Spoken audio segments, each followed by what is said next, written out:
I, 32, F. Remember the exact texture of the ugly beige carpet in our apartment. It was the kind of cheap, scratchy material that clung to dust no matter how many times you vacuumed. Marcus, 35, had picked it out. He said it was practical. He said a lot of things were practical, which usually meant they were his choice, and I was not supposed to have an opinion. For 7 years, I had learned to live with his choices. The carpet, the gray sofa, the heavy curtains that blocked out the morning sun. I had convinced myself that these were small things. I told myself that a stable life with him was worth the price of a few ugly furnishings. The small things, however, were never just small things. They were symptoms of a much larger problem. They were little reminders that my life was not my own. The final argument started, as most of them did, over money. I had received a small bonus from my job as a project manager. It was not a fortune, but it was mine.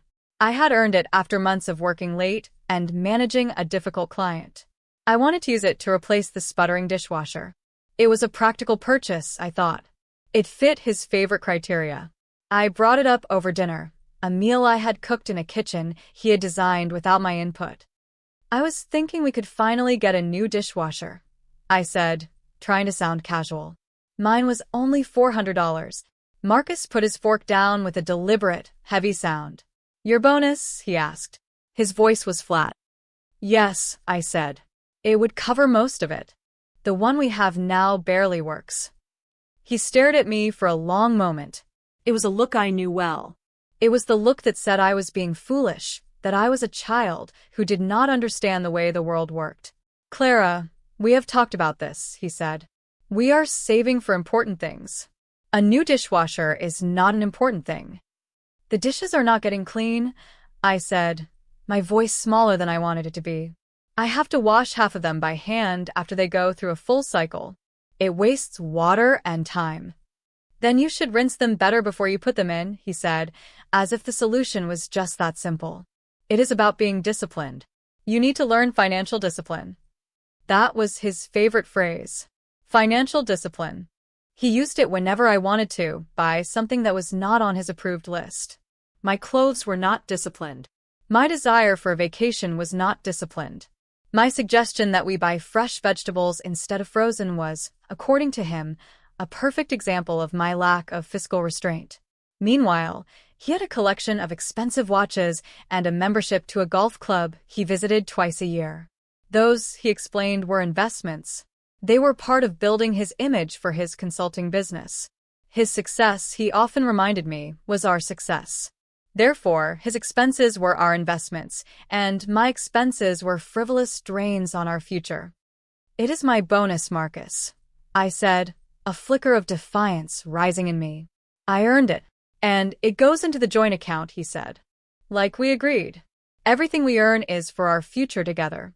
You cannot just decide to spend a large sum of money without a discussion. This is the discussion, I insisted. I am discussing it with you now.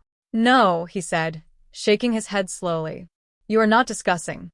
You are telling me what you want to do. You have already made the decision in your head, and you expect me to just go along with it. That is not how a partnership works. He was an expert at twisting my words. He could make any reasonable request sound like a selfish demand. He could make any of his own selfish demands sound like a logical necessity for our shared well-being. It was a talent of a sort, a dark, manipulative talent that had slowly eroded my sense of self over the years. I felt like a ghost in my own life, a passenger in a car he was driving at reckless speeds to a destination only he knew. The life we were living was not the one I had imagined for myself. It was a life built on his terms, decorated with his furniture, and funded by rules he alone created. I pushed my plate away. My appetite was gone. So the answer is no, I said. We cannot spend $400 of my money on a machine that will make our daily lives easier. The answer is that we need to be smart, he countered. We are putting that money toward the down payment on a house. You want a house, do you not? He always did that. He would dangle a future goal that we had supposedly set together, a goal that was always just out of reach, as a reason to deny me something small and tangible in the present. We had been saving for a house for 5 years, Yet the savings account balance never seemed to grow in a way that matched his pronouncements of our shared discipline. When I had tried to get access to the account statements online, he had told me it was better if he managed it all. He said it was his strength and that I should focus on my strengths like being supportive. It was easier that way, he had said. It avoided confusion. I had known even then that it was wrong to agree. But I was tired. I was so tired of fighting, of having to justify every penny, of feeling like a child asking for an allowance. So I had let it go. It was one of 1,000 concessions I had made. Of course I want a house, I said quietly. But the dishwasher is broken now. And it will still be broken tomorrow, he said, picking up his fork again, as if the conversation was over. We have to think long-term. You get too caught up in immediate gratification, Clara. It is a weakness. The word hung in the air between us. Weakness. He had a whole list of my weaknesses. I was too emotional. I was not organized enough. I was bad at planning. I was not assertive enough at my job. And his personal favorite, I was terrible with money. He said it so often that I had started to believe it. I would balance my personal checkbook down to the penny, but I still felt a wave of anxiety every time I used my debit card, imagining his sigh of disappointment. He had built a cage for me with my own insecurities, and I had willingly stepped inside, believing it was for my own protection. I believed he was the strong one, the smart one, the one who knew how to navigate the world, while I could barely manage to choose the right brand of toothpaste without overspending. That night, the argument did not end. It festered. It followed us into the living room, where he turned on the television to a financial news channel, occasionally offering commentary on market trends as if to prove how knowledgeable he was and how ignorant I was. I sat on the ugly gray sofa, silent. The word, weakness, replaying in my mind. Was I weak? I had held down a demanding job for years. I managed a team of 12 people. I handled multi-million-dollar projects for my company. My bosses seemed to think I was competent. My friends came to me for advice. It was only with Marcus that I felt like an incapable child. It was only in this apartment, surrounded by his practical choices, that I felt my own strength drain away. The fight finally exploded when he turned off the television and announced he was going to bed. "Are you just going to sit there and pout all night?" he asked. "I am thinking," I said. "About what?" he scoffed. "The injustice of the dishwasher? It is amazing what you choose to focus your energy on." "I am focusing on the fact that you called me weak," I said, my voice trembling slightly. "You do not respect me, Marcus. You do not see me as a partner. You see me as a project. Something you need to manage." He actually laughed. It was not a kind laugh. It was sharp and dismissive. "Oh, here we go," he said, throwing his hands up in mock surrender. "Dr. Clara is going to psychoanalyze me now. This should be good." "Do not do that," I said, standing up. "Do not belittle me." "I am not belittling you," he said, his voice rising to match mine. "I am being realistic. You are emotional. You let your feelings dictate your decisions. If I did not manage our finances, where do you think we would be?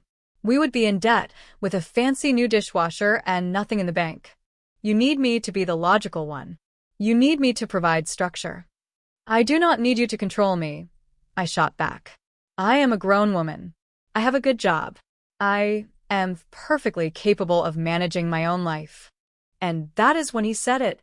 The words that would change everything. He stepped closer to me, his face a mask of condescending pity. "Clara, be serious," he said, his voice dropping to a low, patronizing tone. "You could not survive for a month without me. You have no idea how anything works. The bills, the investments, the planning. You would be lost. You would be completely and utterly lost." I just stared at him. All the air went out of my lungs. It was not just an insult. It was a declaration. It was his core belief about me, laid bare in the ugliest way possible. He did not just think I was bad with money. He thought I was fundamentally incapable of existing without his guidance. My job, my accomplishments, my entire identity as a competent adult, it was all a fiction in his mind. To him, I was a helpless creature he had graciously taken under his wing. I did not shout. I did not cry. A strange and sudden calm washed over me. It was the kind of calm that comes when something has been irrevocably broken. The illusion of our partnership, the hope that he would one day see me as an equal, all of it shattered in that one moment. I saw him for what he truly was, not a protector, but a jailer. And I saw myself for what I had become, a willing prisoner. "Okay," I said. My voice was quiet, but it was steady. He seemed taken aback by my lack of a fight. "Okay," he repeated. "Okay, what?" "Okay, you are right," I said. I turned and walked toward our bedroom. I did not look back at him. I could feel his confused stare on my back. I opened the closet and pulled out a suitcase. It was a small one, a carry-on from a business trip I had taken last year. A trip I had planned and executed all by myself. I started opening drawers, pulling out clothes with methodical, jerky movements. T-shirts, jeans, underwear. I was not thinking about what I would need. I was just moving. Marcus appeared in the doorway. "What are you doing?" he demanded. "I am leaving," I said, not looking at him. I folded a sweater and placed it in the suitcase. "You are what?" he sputtered. "You are leaving? Do not be ridiculous. Where are you going to go?" "I will figure it out," I said. "You are just going to walk out in the middle of the night because I would not let you buy a dishwasher?" he asked, his voice a mixture of disbelief and anger. "That is how childish you are." I finally stopped and looked at him. "No," I said. "I am leaving because you just told me that you believe I am incapable of surviving on my own. And I have realized that for the past 7 years, you have done everything in your power to make me believe that, too. And I am done believing it." He stared at me, his mouth slightly open. For the first time, he seemed to be at a loss for words. The script he was used to had been thrown out. The emotional, irrational woman he thought he knew was gone, replaced by a stranger who was packing a bag with unnerving calm. He tried to recover, to fall back on his usual tactics. "You are overreacting," he said, his voice softening into a placating tone. "I did not mean it like that. You know, I just want what is best for us." "No," I said, zipping the suitcase. "You want what is best for you. And you have convinced yourself that I am just an extension of you." I picked up my purse and my laptop bag. I walked past him, out of the bedroom that felt more like his than mine. I did not look at the gray sofa or the heavy curtains. I walked to the front door. "Clara, stop," he said, following me. There was a note of panic in his voice now. "You cannot be serious. We can talk about this in the morning. We will buy the dishwasher. Is that what you want? We can go to the store tomorrow and buy whatever dishwasher you want." The offer was so pathetic, so transparent, that it almost made me laugh. He thought this was still about the dishwasher. He thought he could buy my compliance for $400. He still did not understand. He still did not see me. I opened the front door. The hallway of the apartment building felt like a gateway to a new world. "Goodbye, Marcus," I said. "Where will you go?" he called after me, his voice echoing in the hall. "You will be back by morning. You will see how hard it is out there." I did not answer. I walked to the elevator and pressed the button. As the door slid shut, I saw him standing in the doorway of our apartment, his face a mixture of anger and confusion. He still believed he was right. He still believed I would come crawling back, defeated and ready to admit that I needed him. He had no idea what he had just unleashed. He thought he was watching his dependent child run away from home. He was wrong. He was watching his biggest mistake walk out the door. The thought was terrifying, but it was also exhilarating. For the first time in 7 years, I was making a choice that was entirely my own. I did not know where I was going, but I knew I was not going back. The first few nights were a blur.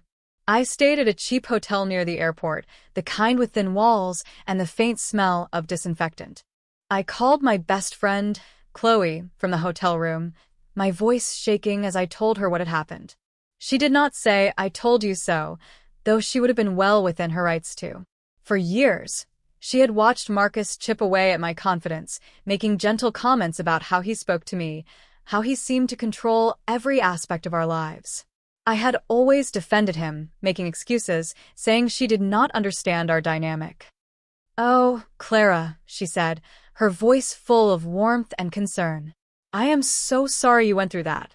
But I am so proud of you for leaving. You can stay with me for as long as you need." The next day, I moved into her spare bedroom. It was small, cluttered with boxes of her old college textbooks and out-of-season clothes, but it felt more like a home than the apartment I had shared with Marcus for 7 years.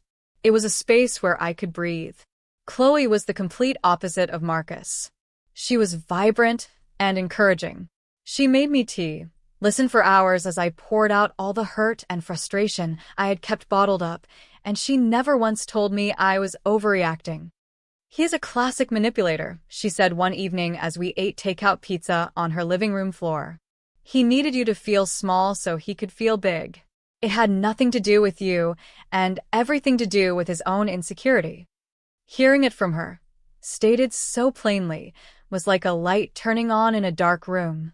I had spent so long seeing myself through Marcus's eyes that I had forgotten what I actually looked like. I was not weak. I was strong.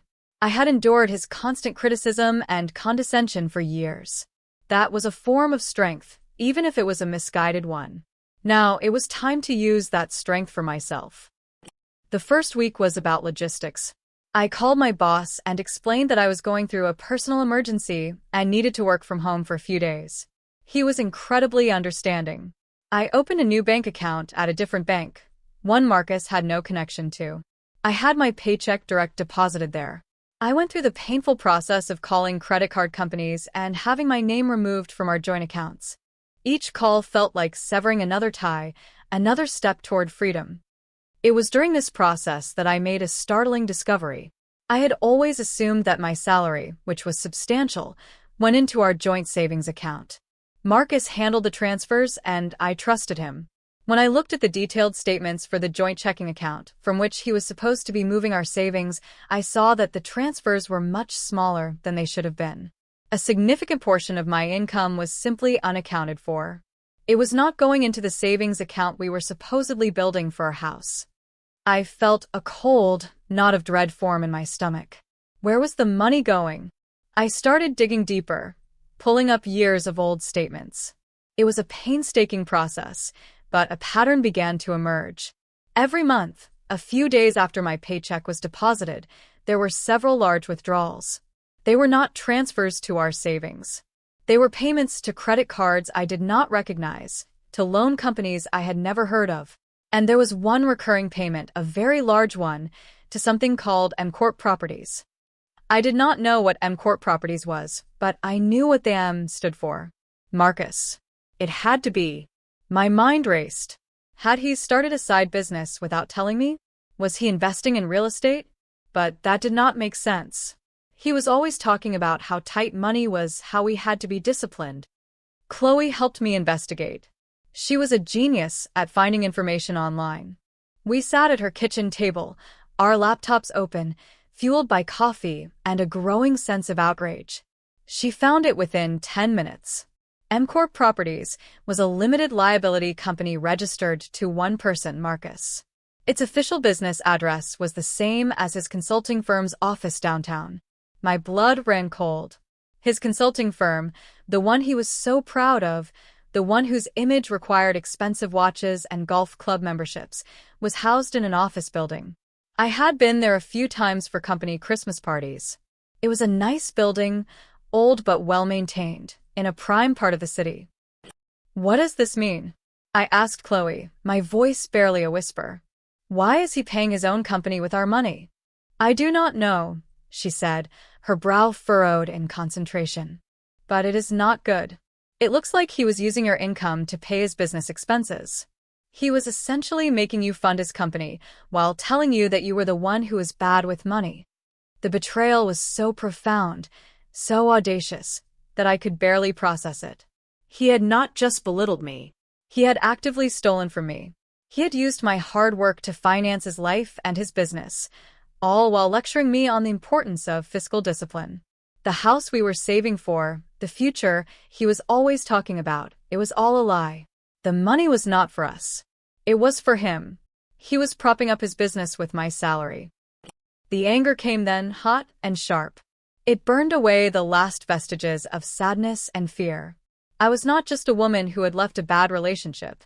I was a woman who had been systematically deceived and exploited. And I was not going to let him get away with it. "What do I do?" I asked Chloe. "You need a lawyer," she said firmly, "and a forensic accountant. You need to find out exactly how much he took and where it all went." The next few weeks were a whirlwind of meetings. I found a sharp, no-nonsense lawyer named Ms. Davis, who specialized in complicated financial separations. On her recommendation, I hired a forensic accountant named Mr. Chin, a quiet, meticulous man who looked at spreadsheets the way a poet looks at a sunset. I gave him years of bank statements, tax returns, and any financial documents I could find. While Mr. Chin began his deep dive into the numbers, I had to deal with Marcus. He had been calling and texting me nonstop since I left. At first, the messages were angry and demanding. Then they became pleading and pathetic. He promised he would change. He said he loved me. He told me he was lost without me. I did not respond to any of them. On the advice of Ms. Davis, I blocked his number. My silence seemed to infuriate him. He started leaving voicemails on my office phone, which I forwarded to Ms. Davis without listening to them. He even showed up at Chloe's apartment one evening, banging on the door and shouting my name until she threatened to call the police. That was the last I heard from him directly. The quiet was a relief. It gave me space to think, to process the sheer scale of his deception. But the quiet was also unsettling. I was starting a new life from scratch, and I had no idea what it was supposed to look like. My confidence, which had felt so strong the night I left, was beginning to waver. The words he had drilled into my head for years still echoed in my mind. Maybe he was right. Maybe I could not do this alone. Then, about a month after I left, I received a letter. It was from a law firm in my hometown. My grandmother had passed away a few months earlier. It had been a quiet, peaceful end to a long life. I had been sad, of course, but we were not exceptionally close. I was not expecting anything from her. But the letter informed me that she had left me something in her will. She had owned a small house, the one she had lived in for 60 years. She had no other children or grandchildren she was close to. She had sold the house just before she died, and the proceeds from the sale were now mine. I went to the lawyer's office expecting a modest sum, maybe enough to help me with a deposit on a new apartment. When he slid the check across the desk, I had to read the number 3 times before I could believe it. It was a life-changing amount of money. It was more money than I had ever seen in one place. It was enough to buy a house, several houses. It was enough to start a business. It was enough to be truly, completely independent. I sat in my car in the law firm's parking lot, holding the check in my trembling hands. I started to laugh, and then I started to cry. It felt like a message from my grandmother, a woman who had always been quiet but fiercely independent. It was as if she had reached through time to give me the one thing I needed most, a foundation, a way to rebuild my life on my own terms. The first thing I did was call Chloe. She screamed with joy when I told her the amount. The second thing I did was call Mr. Chun, the forensic accountant. I told him that my financial situation had changed and that I wanted him to spare no expense in his investigation. I wanted to know everything. A week later, Mr. Chun called me in for a meeting. He had a thick binder of documents on his desk. "I have finished my preliminary analysis," he said, his voice calm and professional. "The situation is, as you suspected, quite irregular." He walked me through it, page by page.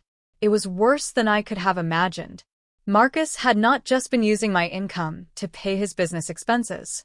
He had been systematically draining our joint accounts to fund a lifestyle he could not afford. The expensive watches, the golf club membership, the lavish dinners with potential clients, it was all paid for with my money.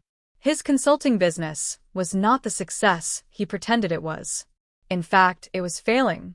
He was deeply in debt, and he had been for years. He had taken out loans against his business, and he was using my salary to make the minimum payments, just barely keeping his head above water. He was essentially using you as his personal line of credit, Mr. Chin explained.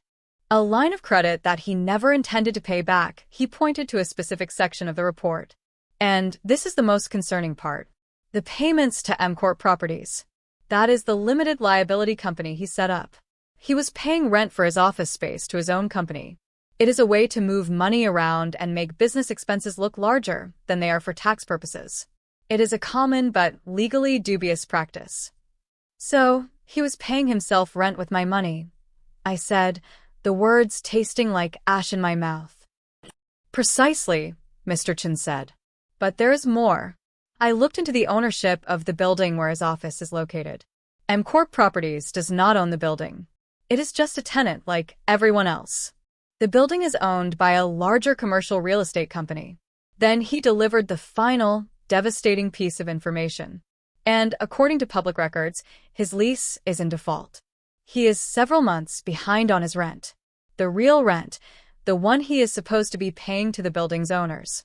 It seems he was paying his fake company, but not his actual landlord. I stared at him, my mind reeling. So his entire empire was a house of cards. His successful business, his fancy office, his image as a financial guru, it was all a sham, funded by my labor and on the verge of collapse. He had been lecturing me about fiscal discipline while his own financial life was a dumpster fire. The irony was so bitter, it was almost comical. What happens when a commercial lease is in default? I asked. Typically, the landlord will issue an eviction notice, Mr. Chin said. If he cannot pay the arrears, he'll be forced to vacate the premises. It can be a very public and humiliating process for a business owner. A thought began to form in my mind. It was a wild, audacious thought. It was the kind of idea that the old Clara, the one who lived with Marcus, would have dismissed as impossible. But I was not the old Clara anymore. I was a woman with a binder full of evidence, a team of professionals, and a very large check in her new bank account. Mr. Chin, I said, my voice steady. Can you find out everything there is to know about that office building? Who owns it? Is it for sale? What is its financial status? He looked at me, a flicker of surprise in his usually placid eyes. I can, he said. May I ask why? I leaned forward, a slow smile spreading across my face. Because, I said, I think I am in the market for a new investment.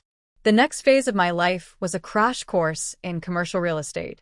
I met with a highly recommended agent, a woman named Sarah who had a reputation for being sharp and discreet.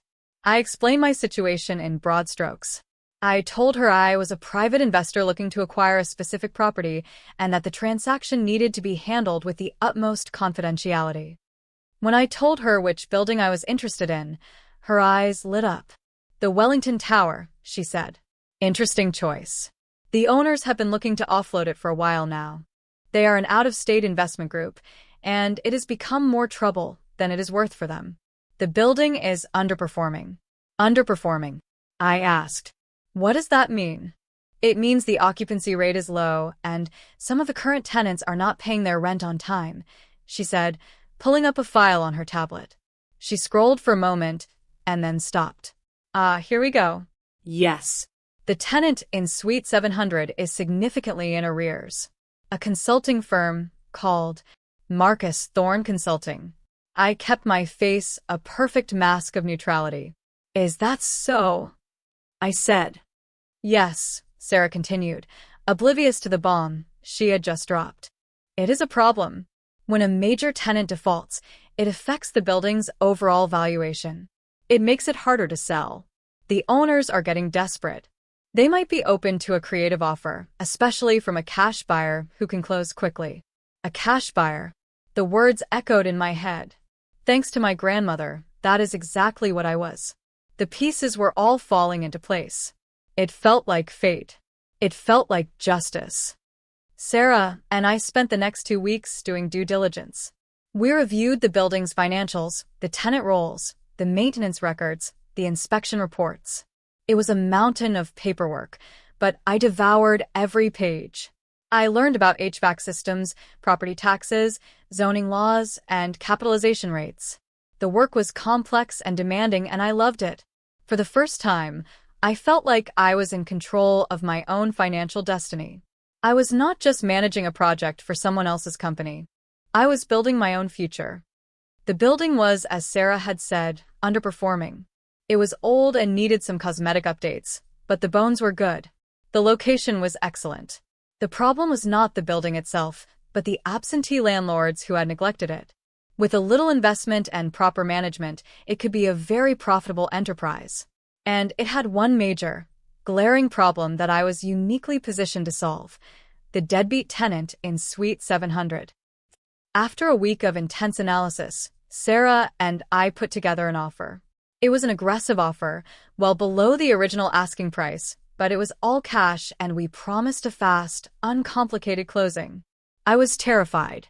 It was more money than I had ever imagined spending. It was a huge risk. What if I was making a terrible mistake?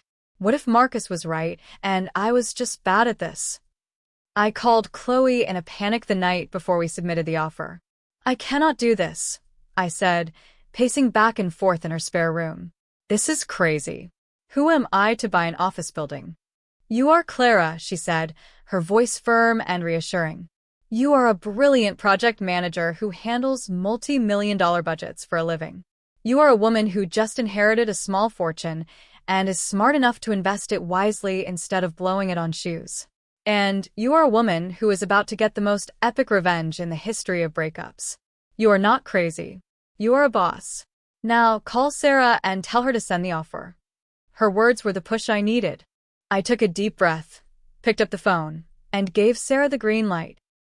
The next few days were agonizing. We waited for the sellers to respond. I could barely eat or sleep. Every time my phone buzzed, my heart leaped into my throat. Finally, Sarah called. "They have sent a counteroffer," she said.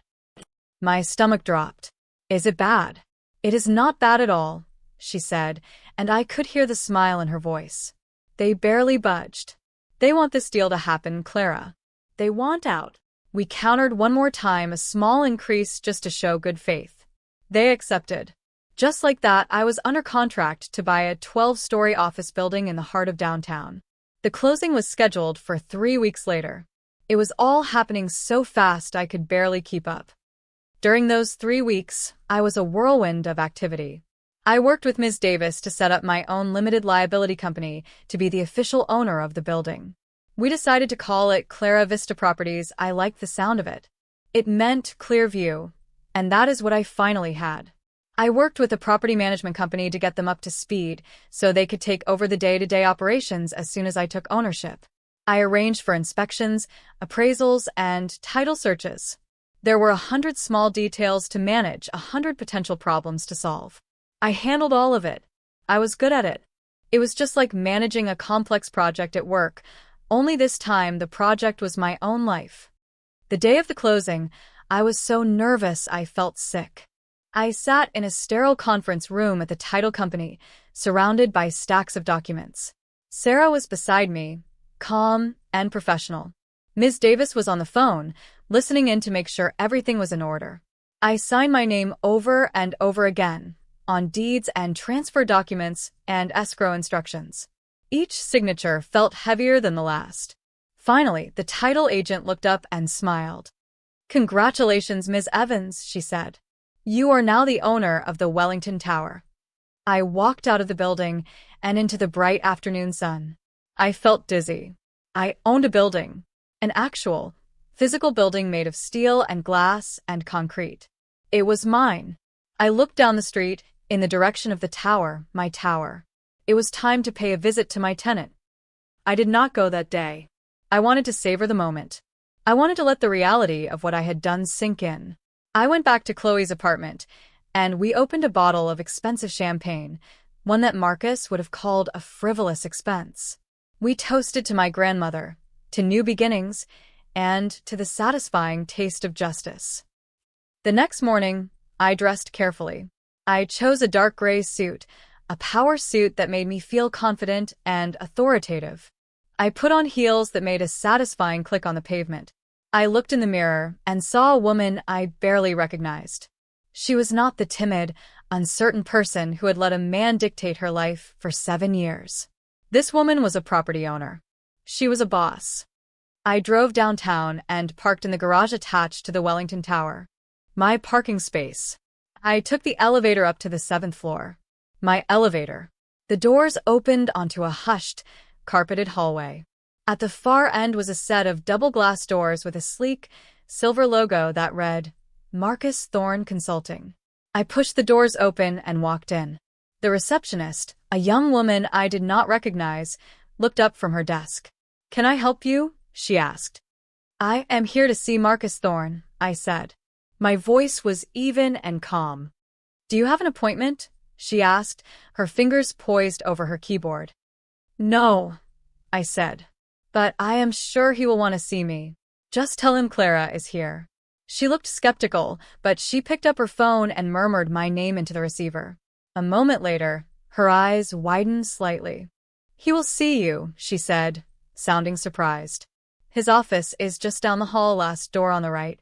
I walked down the hallway. The office was exactly as I remembered it from the holiday parties. It was designed to impress, with dark wood, modern art, and sweeping views of the city. It was a stage set for a successful man. I reached the last door and knocked once before pushing it open. Marcus was sitting behind a massive mahogany desk. He looked up, a smug, triumphant smile on his face. He thought I had come crawling back. He thought I had finally realized that he was right, that I could not survive without him. "Clara," he said, leaning back in his chair and steepling his fingers.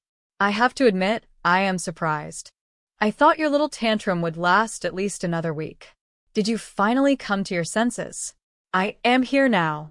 I am standing in his office, and he is looking at me with that familiar, condescending smirk. The air is thick with his arrogance. He thinks he has won. He thinks this is my surrender. My heart is pounding, but my face is calm. I can do this. "Hello, Marcus," I say. My voice is steady. It does not betray the storm of emotions inside me. "So," he says, gesturing to the chair opposite his desk. "Sit down. Tell me all about how terrible the real world is. I am sure you have a new appreciation for the stable life I provided for you." I do not sit down. I remain standing, which forces him to look up at me. It is a small shift in power, but it feels significant. "Actually," I say, "I am not here to talk about that." He raises an eyebrow. No? "Then why are you here? Did you come to beg for your old life back?" "I might be willing to consider it, if you are prepared to apologize for your dramatic and childish behavior." The urge to scream at him, to list all of his deceptions and betrayals, is overwhelming. But that is not my plan. My plan is colder, cleaner, and far more effective. I reach into my briefcase and pull out a single, crisp envelope. I place it on the polished surface of his desk. "I am here on business," I say. He looks at the envelope, then back at me, a flicker of confusion in his eyes. He picks it up. He is still smiling, but the smile has become a little tighter, a little more forced. "What is this?" he asks. "You should open it," I say. He tears it open and pulls out the letter inside. He begins to read. I watch his face closely. I watch as the smug confidence drains away, replaced by a look of utter bewilderment. His eyes scan the page, then scan it again, as if he cannot comprehend the words written there. The letterhead at the top is from my new company, Clara Vista Properties. "What is this?" he says again, but this time his voice is different. It is a choked whisper. "Clara Vista Properties? What is that?" This is the moment. The confrontation begins now. "That is my company," I tell him. I can see the gears turning in his head, the denial warring with the inescapable truth printed on the paper in his hands. "Your company?" He scoffs, but there is no force behind it. It is a weak, desperate sound. "You do not have a company. You are a project manager. What is this, some kind of joke?" "It is not a joke, Marcus," I say. "As of yesterday morning, Clara Vista Properties is the legal owner of the Wellington Tower. This building." He stares at me. His face has gone pale.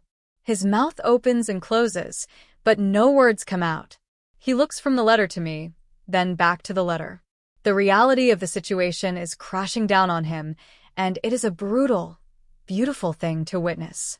He thought I was incapable of surviving. He has no framework for this. He cannot process the fact that the woman he considered a helpless child now owns the very building that houses his fraudulent empire. You bought the building, he finally stammers. The words are barely audible. I did, I say. It was a bit of a fixer-upper from a financial perspective. The previous owners were having some trouble with a tenant who was not paying his rent. A tenant in this very office, as a matter of fact. I believe you know him. The color drains completely from his face. He looks like he has been punched in the stomach. He slumps back in his chair, the letter falling from his limp fingers onto the desk. He is no longer the powerful, confident man who lectured me on financial discipline. He is just a man in a suit, sitting in an office he no longer has a right to occupy. He looks small. How, he whispers. How did you do not have that kind of money? You would be surprised what a person can accomplish when they are no longer having their income siphoned off to fund someone else's delusions of grandeur, I say. And it turns out, I am actually very good with money, when it is my own. He continues to stare, his mind clearly unable to accept what is happening. This is not just a financial transaction for him. This is the complete annihilation of his worldview. The entire structure of his superiority, his belief in my weakness and his strength, has been demolished in a single conversation. So, what do you want? He asks, his voice trembling. Are you here to gloat? No, I say, my voice still calm, still measured. I told you, I am here on business. As the new landlord, I am here to serve you with this. I reach into my briefcase again and pull out a second, thicker envelope. This one is a legal document. I place it on the desk next to the first letter. That is an official notice of eviction. Your lease was in default with the previous owners, and it is in default with me. You have 30 days to vacate the premises. He flinches as if I had slapped him. Eviction. The word hangs in the air, ugly and final. The public humiliation he was facing from the previous landlords is now being delivered by me. The person he thought could not survive without him is now the one literally kicking him out onto the street. You cannot do this, he says, his voice rising in desperation. Clara, please. This company, it is my life.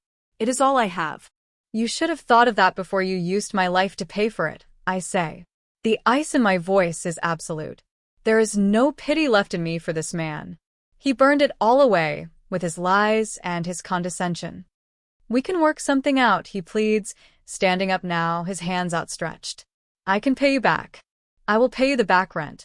I will pay you everything I owe you. We can make a payment plan. Please do not do this. The shift from arrogant manipulator to pathetic beggar is swift and total. It is disgusting to watch. He is not sorry for what he did. He is only sorry that he got caught. He is only sorry that he lost control. A payment plan? I ask, and this time I do allow myself a small, cold laugh. Marcus, the forensic accountant I hired, estimates that you misappropriated over $200,000 from me over the last 5 years. And that is a conservative estimate. So no. We will not be working out a payment plan. The mention of a forensic accountant makes him recoil. He knows what that means. It means I have proof. It means I know everything. The last bit of fight goes out of him. He sinks back into his chair, defeated. This is about the dishwasher, is not it? He says, his voice a hollow shell of what it was. This is all because I would not let you buy a dishwasher. I almost feel a moment of pity for him then. He is so small-minded, so completely incapable of understanding the scale of his own wrongdoing that he has reduced this entire affair to a kitchen appliance. He still does not get it. He still thinks this is about me being emotional and irrational. No, Marcus, I say, turning to leave. This was never about the dishwasher. This is about what you said. You said I could not survive without you. You were wrong. I walk out of his office, leaving him sitting amidst the ruins of his fake empire. I do not look back. I walk past the confused receptionist, through the glass doors, and into the hallway. My hallway. I press the button for the elevator. And as I wait, I can feel the tension draining out of my body, replaced by a profound and deeply satisfying sense of peace. The click of the elevator arriving sounds like the closing of a chapter. A long, painful chapter. As the doors slide shut, I lean my head back against the cool metal wall, and I smile. It is a real smile, a genuine smile, for the first time in a very long time. I am free. The 30 days that followed were a testament to Marcus's complete inability to accept his new reality. My property management company, acting on my explicit instructions, handled all communication with him. He apparently sent a barrage of emails, alternating between threats of legal action, which were baseless, and desperate pleas for a second chance, which were ignored. The property manager, a professional named David, would forward me the highlights. They were almost comical in their delusion. Marcus seemed to believe that if he just argued enough, or pleaded enough, I would magically change my mind and let him stay. He did not understand that this was no longer a personal dispute. It was a business transaction, and he was a liability I was removing from my asset. I focused my energy on the building. I met with the other tenants, introducing myself as the representative of the new ownership. I assured them that things were going to change for the better. I listened to their complaints about the previous, neglectful owners. The lobby was dated, the elevators were slow, the security was lax. I promised them I would address all of it. I started getting quotes for renovations. I hired a new security firm. I was busy, I was productive, and I was in charge. It was the most fulfilling work I had ever done. Chloe was my constant cheerleader. We would have dinner once a week, and I would update her on the latest developments. He really thought he could just talk his way out of it, did not he? She said one night, shaking her head in disbelief after I read her one of Marcus's more pathetic emails. He is used to talking his way out of everything, I said. He has built his entire life on a foundation of charm and manipulation. He does not know how to function any other way. Well, he is about to get a real-world education, she said, raising her wine glass. To the best landlord in the city. I also had to deal with the fallout in our old social circle. News of our breakup had spread, and Marcus had clearly been spinning his own version of the story. I heard from a mutual friend that he was telling people I had left him because I had some kind of mental breakdown, that I had become unstable and irrational. A few people who I thought were my friends sent me concerned texts, offering to help me get the help I need. I ignored them. I knew who my real friends were. The most difficult conversation was with his sister, Jessica. She called me about 2 weeks into the 30-day notice period. She and I had always been friendly, and I felt a little bad for her. She was caught in the middle. "Clara, I know this is none of my business," she started, her voice hesitant. "But Marcus is a wreck. He told me what happened. That you are kicking him out of his office." "That is correct," I said, keeping my voice neutral. I do not understand," she said. "He said you two just had a silly fight. Why are you doing this? It seems so cruel." I took a deep breath. I had a choice here. I could tell her the whole ugly truth about the stolen money, the lies, the years of emotional abuse. Or I could keep it simple. Chose simple. "Jessica, your brother and I are no longer together," I said. "My relationship with him is over. My relationship with his business is purely professional. He failed to pay his rent for a very long time. As the owner of the building, I am taking the appropriate business measures. That is all there is to it." "But he was your partner," she insisted. "You cannot just treat him like a stranger." "He treated me like a bank account," I said, my voice hardening slightly. "And now the bank is closed. I am sorry that you are in this position, Jessica, but my decision is final. I hope you can understand." There was a long silence on the other end of the line. "He told me you had changed," she said quietly. "I guess he was right." "Yes," I said. He was. The final day of the 30-day period arrived. I had instructed David, the property manager, and the new security team to be present to ensure that Marcus vacated the premises peacefully. I had no intention of being there myself. I did not need to see him. My victory was not in his humiliation, but in my own success. I was in a meeting with an architect, discussing plans for the lobby renovation, when my phone buzzed. It was a text from David. He is here. He is moving his things out. A few minutes later, another text arrived. It was a photo. David had taken it from the window of the property management office on the ground floor. It showed Marcus on the sidewalk, directing two movers who were loading boxes into a small, rented moving truck. The mahogany desk, the modern art, the symbols of his fake success, were all being carted out onto the street in the middle of a business day. He was wearing a wrinkled suit and he looked exhausted and defeated. People were walking by on the sidewalk, some of them glancing at the scene with mild curiosity. I stared at the photo for a long time. There was no joy in it, not really. There was just a quiet, profound sense of an ending. The end of his deception. The end of my pain. The end of the hold he had over me. I had not just survived without him. I had thrived. I had taken the wreckage of the life he had tried to destroy, and I had built an empire from it. I texted David back. Thank you. Please have the locks changed as soon as the suite is empty. Then I put my phone away and turned my attention back to the architect. So, I said, pointing to a blueprint. Let's talk about the new lighting fixtures. I am thinking of something bold. Life moved on. The renovations to the Wellington Tower, now officially renamed the Clara Vista Tower, began. The old, dated lobby was transformed into a bright, modern space with a small coffee bar. The elevators were upgraded. We installed a new, state-of-the-art security system. The existing tenants were thrilled. The positive word of mouth spread, and soon, the vacant offices began to fill up. The building that had been an underperforming liability was now a thriving, desirable property. My investment was paying off, not just financially, but emotionally. Every day I went to the building, I felt a sense of pride and accomplishment that I had never known before. Suite 700, Marcus's old office, sat empty for a few months. I had it completely gutted. The dark wood paneling was torn out, the heavy carpets replaced with light, polished concrete floors. We painted the walls a clean, crisp white. We wanted to erase every trace of him. It was a symbolic cleansing. Then, we found the perfect new tenant. It was a nonprofit organization that provided legal aid and business coaching to female entrepreneurs. Their mission was to empower women to build their own successful businesses, to achieve financial independence.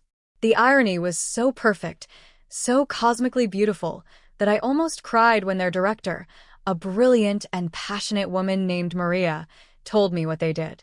I gave them a significant discount on their rent. It felt like the best possible use for that space. I rarely thought about Marcus. Occasionally, I would hear things through the grapevine. His consulting business had completely collapsed after he lost the office. Without the fancy address and the impressive facade, he could not attract clients. He had tried to work from home, but his reputation was in tatters. I heard he had moved back in with his parents. I heard he was struggling with debt. His fall was as swift and as total as my rise had been. One afternoon, about a year after I had bought the building, I was leaving for the day. As I walked through my beautiful new lobby, I saw him. He was standing on the sidewalk across the street, just looking at the building. My building. He looked different. The expensive suit was gone, replaced by jeans and a worn-out jacket. He had lost weight. He looked tired and much older than his years. He did not see me. I stood in the shadow of the doorway and watched him for a moment. He was staring up at the 7th floor, at the windows of what used to be his office. I wondered what he was thinking. Was he remembering the life he had thrown away? Was he finally understanding the magnitude of his mistake? Or was he still blaming me, still clinging to the belief that he was the victim? I could have walked away. I could have gotten in my car and driven home and never given him another thought. But something compelled me to walk across the street. He did not notice me until I was standing right next to him. He flinched when he saw me, his eyes wide with a mixture of shock and something that looked like fear. "Clara," he breathed. "Hello, Marcus," I said. My voice was calm. There was no anger left, no bitterness. There was just nothing. He had no power over me anymore. We stood there in silence for a moment, both of us looking up at the building. "It looks good," he said finally, his voice raspy. "What do you have done with it?" "Thank you," I said. "I have a good team." He nodded, his gaze still fixed on the windows. "I heard about the new tenants in my old office," he said. "The women's group." He gave a short, bitter laugh. "That is a nice touch. Very you." "They're doing important work," I said. He finally turned to look at me. His eyes were full of a weary resentment. "You know," he said, "you destroyed my life." I looked him straight in the eye. The old me would have flinched. The old me would have felt a pang of guilt, would have wondered if I had gone too far. But the new me, the me who had built a new life from the ashes of the old one, felt nothing but a calm certainty. "No, Marcus," I said, my voice soft but firm. "You destroyed your life. I just built mine." I did not wait for a response. I turned and walked away, leaving him standing on the sidewalk, a ghost haunting the edges of my new reality. I did not look back. I had spent 7 years of my life looking to him for approval, for validation, for permission to exist. Now, I did not need anything from him at all, not even his acknowledgement of what he had done. As I got into my car, I thought about the last thing he had shouted at me as I left our apartment that night. "You will see how hard it is out there." He was right about one thing. It had been hard. It had been the hardest thing I had ever done.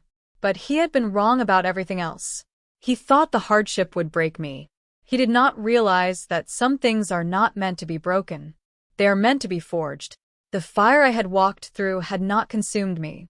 It had made me stronger. It had made me who I was meant to be all along. And as I drove away, toward the life that I had built for myself, I knew with absolute certainty that I could survive. I was surviving. And I was just getting started. The world was not a scary place to be navigated by an expert.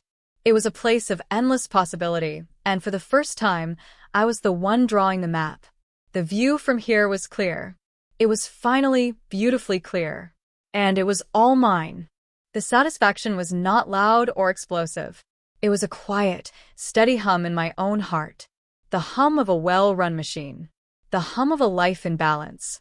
The hum of a strength I never knew I had, but would never again let anyone convince me did not exist. He had frozen when he saw what I had become. But I had been frozen for 7 years, and now I was finally completely thawed.